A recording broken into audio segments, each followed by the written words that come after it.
Hello, Mr. Malkovich. We are very happy and very honored that you are here.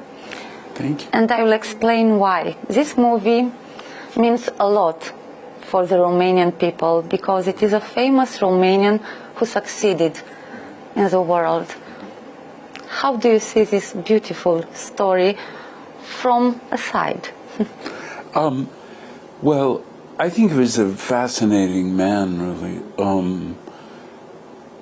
He had such an interesting life. I think he was a great musician, a very gifted composer, fantastic conductor, and a very complicated man, I think. The film talks about him sort of always trying to live up to his father's expectations, which I think is something a lot of people would understand, both male and female, I think.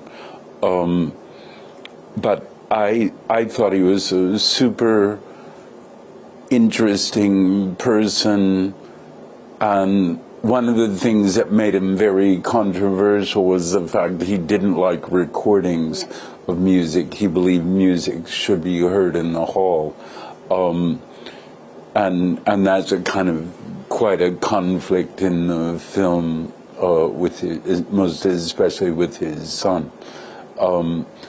But I don't wholly disagree with him either, although I wish there would have been recordings of everything he did, because if you didn't happen to be in Berlin after the war, or be in Munich, or be in South America or Italy or any of the places he conducted, then you didn't get to hear it live. I agree that live is very different, that's for sure. It's like theater and cinema, probably, a little. You know, the director of the movie, Sergiu Celibidache, said that he was sure 100% that you were the perfect actor to portray his father. And I wonder, did you feel some connection with Sergiu Celibidache? Some personal connection as, I don't know, a human, as his feelings? Did you feel something, a bond between you and his career? So, somewhat. I mean, I wish I were that charismatic, but not many actors are that charismatic, I'm afraid. That's why we play other people. But I do feel a bond about live performance and a bond about classical music. A lot of my time in the last nearly 20 years has been spent doing classical music collaborations.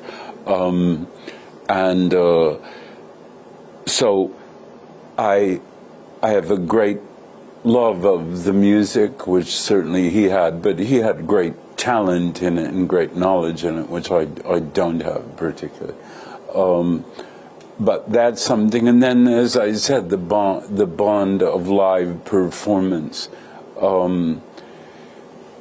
Theater and film, I always say they're not even cousins, really, because theater live performance is an organic art. It's a living art. I mean, if it's an art, a living art, and is ephemeral. And movies aren't that. There's something else, but they're recordings, oddly enough, of something, but they're plastic. Meaning, in the same way that sculpture is, it's a fixed thing. It makes me wonder about the freedom of an artist, because Sergiu Celibidache was a free artist. And one director said once that one artist has to struggle a lot, to fight a lot, to be a free artist. What means to you being a free artist? Well, speaking broadly, I think it's to be free to follow the things you're interested in. I could not, for instance, the last 20 years, I could have just done movies or television, etc. But when I started working with the classical musicians, I found a form that allowed me to express a lot of things that I would never be able to express in cinema or really even in theater. So I've been afforded the freedom to do that and the possibility and the opportunities to do it. And I think, to me anyway, that represents freedom. Yeah, it's beautiful. Let's talk a little about the movie, because people really loved it. You were on the stage, Yes. and I saw the emotion out there with the team. How did you feel out there with people just being happy? Some of them cried. Yes. Well, this is the Yellow Tie is a culmination of years of work, especially by Sergiu Celibidache and his wife Adela, but by a number of people on the team, James, Olivier, and others. So, of course, I'm glad for them, and I feel quite honored to have been asked to do it, and quite pleased that the Yellow Tie presents a pretty full portrait of this man who had a lot of talent and a lot of integrity and fought the good fight for what he believed in. And I think it's very nice for Romania to see someone, as a bunch of people have said, it's not original thought at all on my part, to see someone who has succeeded in the world and became noted for his talent and his vision and the passion with which he pursued that vision. And you don't see many films like that. So It's a very sensitive story, because we have the story between a father and a son, and it's a sad one, a tragic one actually. I know that for you, family means a lot. So how do you perceive this relation in this movie? What do we learn while watching the movie? I think it is tragic in a way. I think it's more tragic in a way for the father than it is for the son. I think Sean Bean does a fantastic job playing Sergiu Celibidache's father. And now that's hard to imagine, sending your son away and never associating with him again, because he wanted to have a life in music. Of course, now there are many parents who would worry about that, and a life in music, I know quite well, is not the easiest life. Much life in the arts isn't necessarily particularly easy. It might become easy for a very tiny percentage of people. So, of course, parents worry, and I find that relationship very touching, and especially so because if you grew up in a family where excellence wasn't sought or rewarded, it was expected. So I find it very touching that the worst thing in the world is not your parents expecting great things of you. It really isn't the worst thing in the world. I personally would say Celibidache, the son, was right in that I think he touched a lot more people with what he did than maybe even if he'd become the Prime Minister of Romania. Right. Maybe. But he followed what he loved doing and what he felt he was born to do. And that's the best you can do in your life, and in the end it's the best you can do for your parents, even if that means they don't really accept it, at least in his father's case. I'm thinking right now that the director of the movie is the son of the character you portray. It is a little strange and rare. Did that change anything between you, the actor, and the director? Does it bring something new? I wouldn't say necessarily brings something new. I would say it's quite unique in my experience. I think Serge had a very specific idea about what he wanted to present, but was very open in terms of collaborating with the people who helped him achieve his vision. But it shows, I think, an incredible love and devotion that he wanted to present this very full picture of not just his father, but of his mother, himself, his family, his culture, his country, the people who aided him, like the professor in Germany, and the life he had. And I think he did that. I don't know if there are other examples of a son doing a movie about his father. I'm sure there must be. I'm sure there must be, but I can't think of any, really. You came several times in Romania. You played on the stages of theaters in Timișoara, Sibiu, Bucharest. You somehow love our country. What did you discover out here and you love so much? Because we see that. You really love our country. Why? Well, half of my ancestry is Eastern European. So I've always felt quite at home in Eastern and Middle Europe.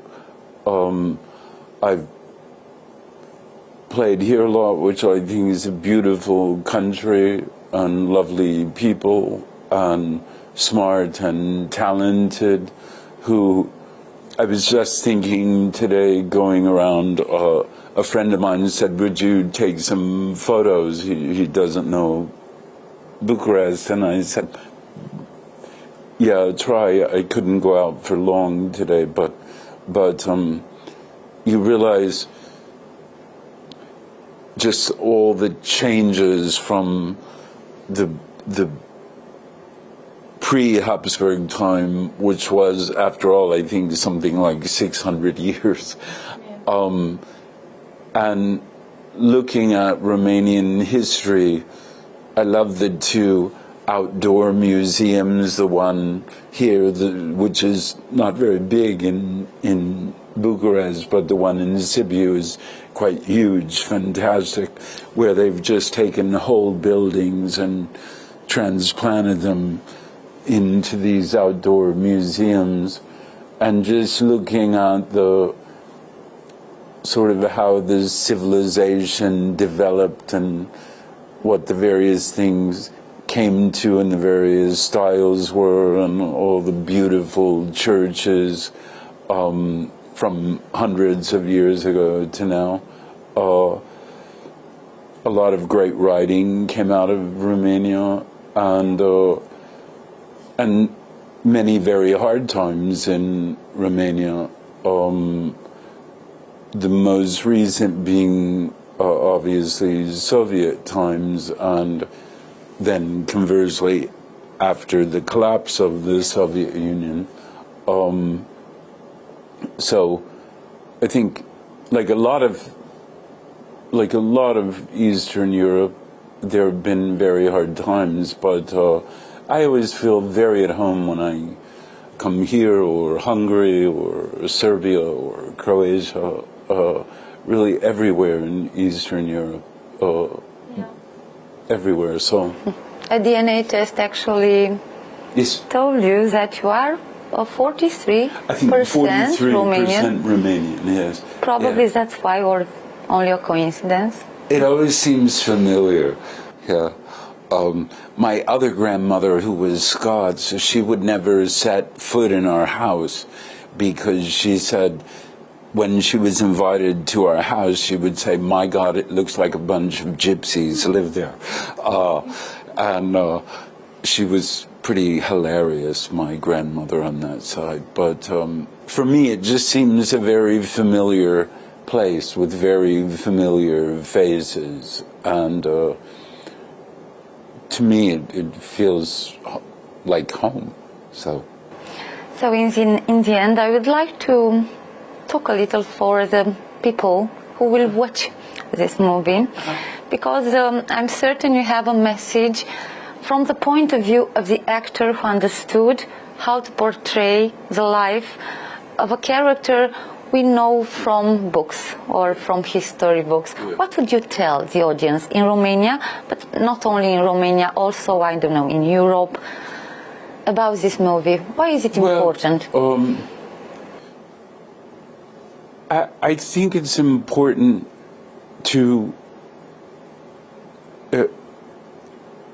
for the reason that it's very difficult, I think, for people who don't do it.